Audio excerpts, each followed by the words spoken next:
Okay guys, here's the homework help unit 1, homework number 2 video for chemistry. I'll do the odd numbered problems, and let's go ahead and start with number 1. How many inches are in 100 kilometers? We're going to start with our 100 kilometers. We'll take what we know and put it over 1. This is going to be a little bit weird because we're actually going to go all the way to an English unit, but to start this we want to go to meters.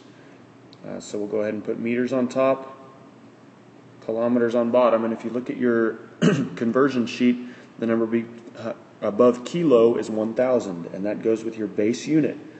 So we'll put 1,000 with the meters and 1 with the kilometers. Excuse me. So now we're in meters. Our units cancel, and that's a great thing.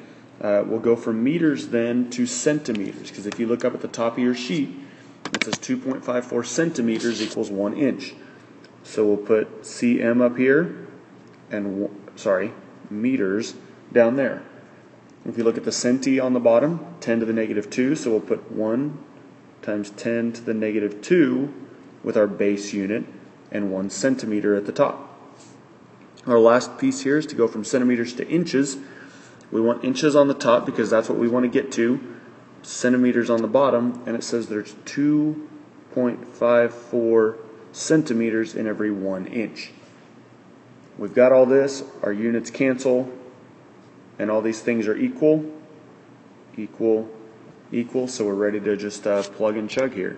So we'll take 100 times 1,000 divided by 1 times 10 to the negative 2 divided by 2.54, and I get 393,7007.874. Hopefully that's what you get as well. We'll talk about rounding at a later date, but for right now, that's good enough. So it'd be that many inches. And that makes sense because we're talking about 100 kilometers here. That's like 60 miles. So to say that there's 3 million, almost 4 million inches in 60 miles seems like it probably makes sense. We'll go ahead and change colors here, and we'll go on to number 3. How many milliliters are in a liter? So we know that we have 1 liter. We'll take that over 1, and we want to find out how many milliliters are in that liter. We're going to have milliliters on top and liters on bottom because we want to cancel. And our number for milli is 10 to the negative 3. So 1 times 10 to the negative 3, and then 1 there. And this is a one-stepper. We can take 1 divided by 1 times 10 to the negative 3, and I get 1,000 milliliters. Go to number 5. Number 5 says if you have 580 milligrams, how many kilograms do you have? So we have 580 milligrams, and we want to know how many kilograms we have. And we're going to have to start by going to grams. So let's get grams up here and milligrams on the bottom because we want them diagonal. The number for milli again is 10 to the negative 3, so we'll put that with our base unit and a 1 down here.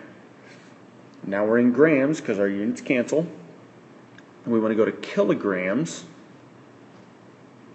So we'll put grams on the bottom. The number for kilo is 1,000, so we'll put that with our base unit and a 1 with kilograms. If we run through this, it should be 580 times 1 times 10 to the negative 3rd divided by 1,000, and I get 5.8 times 10 to the negative 4th. Another way you could write that is 0.00058, and the units there are kilograms.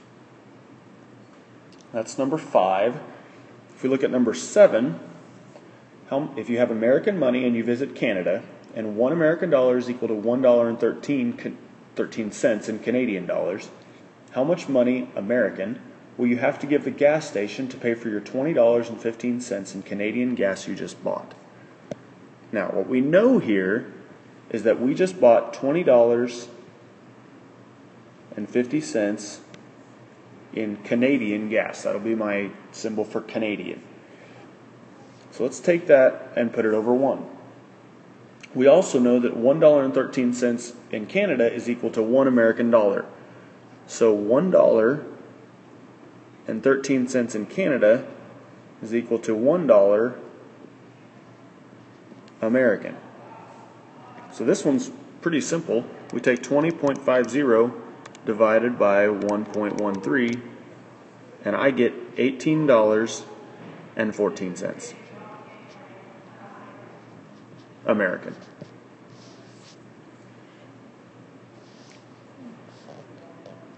Okay, that was number 7. So number 9 is the last one, and I'm going to do A, C, and E on number 9. A, C, and E.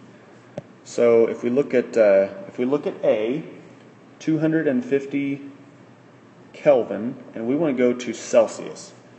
If you look on your conversion sheet, Kelvin equals Celsius plus 273. So if we want to go to Celsius from Kelvin, we need to subtract 273.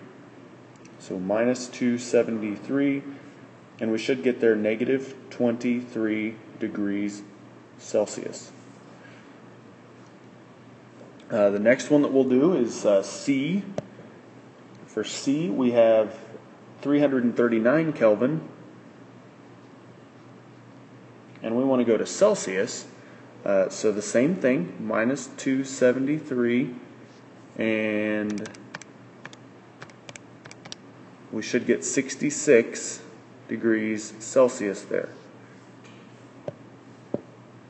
The last one is E, and we have 17 degrees Celsius, and we want to go to Kelvin. So this time we're going to add 273, and we should get 290 Kelvin. There's your homework help. I hope that it helped you, and I'll see you in a couple days.